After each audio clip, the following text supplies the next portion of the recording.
Assalamu alaikum. Dear students, today we are going to take Unit 3. So Unit 3 on page 26, if you see this exercise to match a line in A with a line in B, or match lines in A and B, so matching بين الجملتين ذني الموجودة واحدة ب A وواحدة B. بس اكو اختلاف توضيح انه هنا انا النسخة اللي عندي يعني هنا نسخة السوفت كوبي مو بلس، مو النسخة اللي عندكم. النسخة اللي انا قلت لكم تشتروها اسمها نيو هيدواي بلس for upper intermediate students. بس هنا اكو اختلاف بسيط في جملة رقم 3 هنا عندنا اللي عندكم مو كان هاي الجملة اللي his friends had bet him، اللي عندكم a friend had dared him. a friend had dared him. dared him يعني معناه خلاه يسوي شيء معين بجرأة، يعني خلاه تطلع الجرأة ما تكون جريء. Now let's start the matching. He was wearing، يعني نقول wearing معناه يرتدي، فأكيد شيء يخص ملابس. فأنت قبل لا تسوي ماتشنج أنا أفهم أقرأ الجمل، كل الجمل أقرأها في A وأقرأ كل الجمل في B. ديك الساعة يلا أسوي عملية ماتشنج، مو يعني رأسا he was wearing خلي هاي الجملة هي مو حزورة وإنما تفتهمها وهي ترى بسيطة مو صعبة. So now he was wearing كان يرتدي ordinary clothes. ordinary clothes يعني ملابس اعتيادية. Next one he had been talking. he had been يعني كان يتكلم عن about doing it for ages. about doing it for ages. نقول ages يعني معناه مدة طويلة، يعني كان يسوي هذا، كان يتكلم عن الشيء he had been talking about doing، يتكلم عنه راح يسوي هذا الشيء doing it for ages لسنوات أو هنا تجي مدة طويلة. his friends قلت لك هاي تغيرت صارت a friend had dared him، وهنا اللي عندك ثاني وحدة هم متغيرة عندك أنت في النسخة الجديدة to do it مكان هاي to do it. يصير الماتشنج his friends هنا عندي أنا مو هي، a friend had dared him to do it. next she was climbing. climbing يعني تسلق. هنا تتكلم عن الجبال، فيتسلق الجبال with a partner مع صديق أو زميلة أو شريك. they were rescued تم إنقاذهم the next night تم إنقاذهم في الليلة اللاحقة.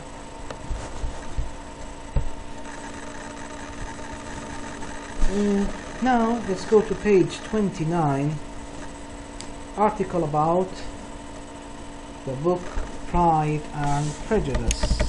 Pride and Prejudice هاي القصة، شوف هنا هاي وكاتبة فرونت، وهي كتاب عن قصة معينة أو حياة، يعني تتكلم عن حياة أيام زمان. فهاي الكاتبة المشهورة اللي اسمها جين أوستن. فهذا الكتاب اللي ألفته اسمه Pride and Prejudice. Pride يعني الكبرياء أو الفخر، Prejudice يعني التعصب أو الإكراه. فبيك شوي بعض الكلمات جزء ما مر عليك، فأنا راح أقرأها والكلمات الغير دارجة راح أترجمها. Pride and Prejudice, the best loved and most famous of Jane Austen's novels. طبعا هي عندها هواي مؤلفات بس أفضل شيء يعني حبون الناس من كتبها اللي هو Pride and Prejudice is as relevant today as it was 300 years ago. طبعا هنا أنت تحكي عن أحداث صار لها 300 سنة. Austen humorously يعني بصورة فكاهية captures the world يعني تأخذ الصورة عن العالم of class conscious يعني الطبقة الواعية من المجتمع، الطبقة اللي عندها إدراك ووعي تحكي عنهم. شو وقت 18th century English family life في الحياة أو في حياة العوائل الإنجليزية في القرن الثامن عشر. Her characters الشخصيات اللي كتابها are universal شاملة يعني تشمل كل الطبقات. They live a truth beyond time يعني يقول الشخصيات بكتابها كانت تعيش يعني حياة أيام زمان، يعني تصرفاتهم وأفعالهم هي مو بوقتنا هذا وإنما في وقت ذاك الوقت. Pride and Prejudice tells the story of Mr. and Mrs. Bennet's family of 5 daughters. خلاصة القصة أو الكتاب يتكلم عن مستر يعني بنت وزوجته. طبعا هناك الزوجة ينادوها باسم الزوج، فهي عائلة يسمونها عائلة بنت، family of 5 daughters، عندهم 5 بنات including the clever but outspoken Lizzie. تتضمن بنتهم الشاطرة والصريحة، outspoken يعني الصريحة بالكلام، Lizzie. the سيرين يعني هادئة، بنت هادئة، and beautiful Jane. وكذلك يتكلم عن الهادئة والجميلة Jane. and the foolish youngest sister Lydia.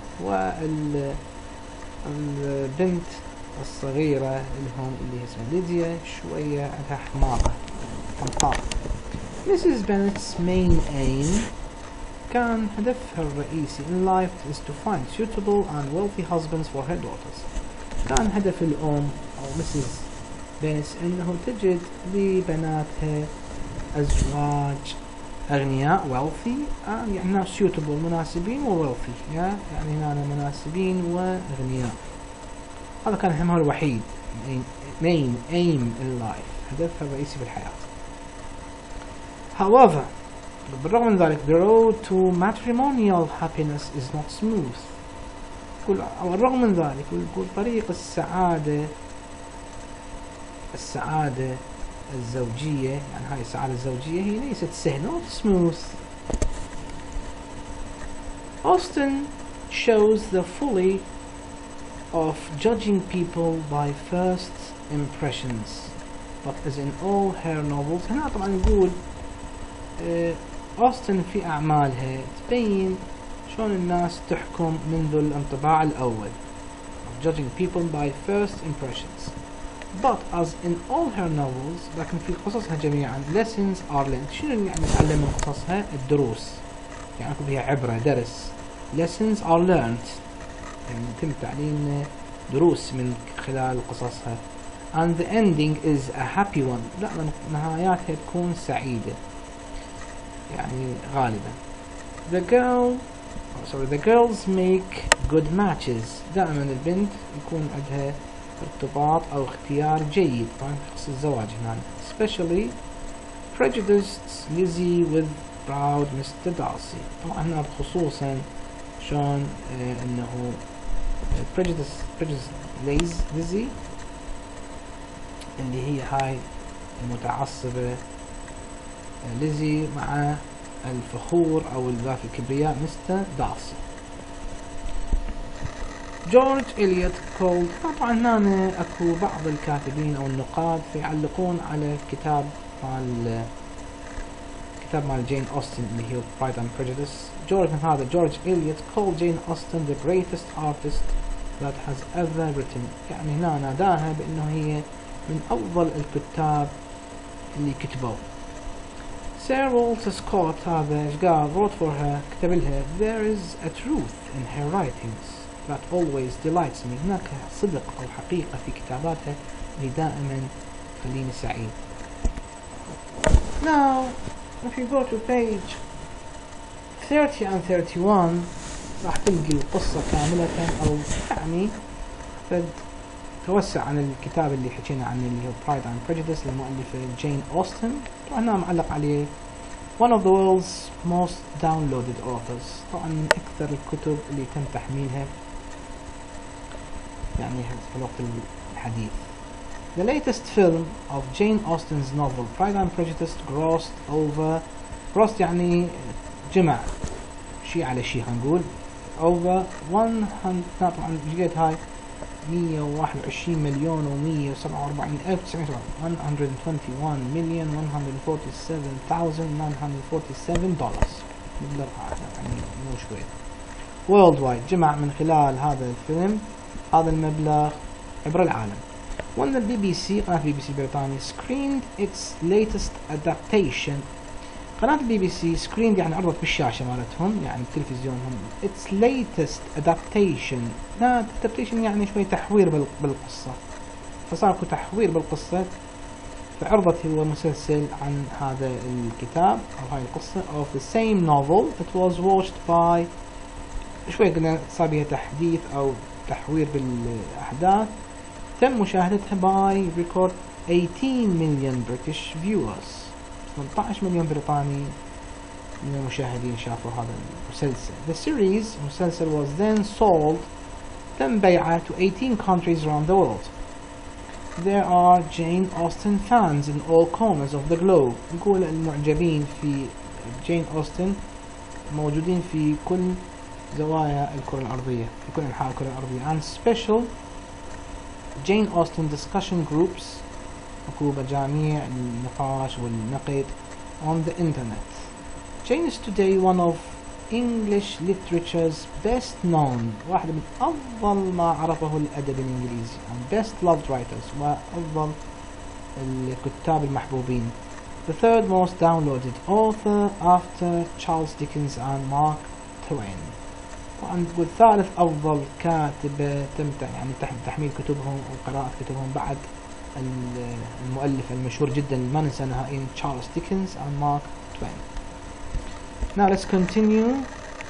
طبعا هنا اكو قبل لا نبدي نقرأ القصة كاملة راح اسويها بالجزء الثاني من الفيديو. See you later.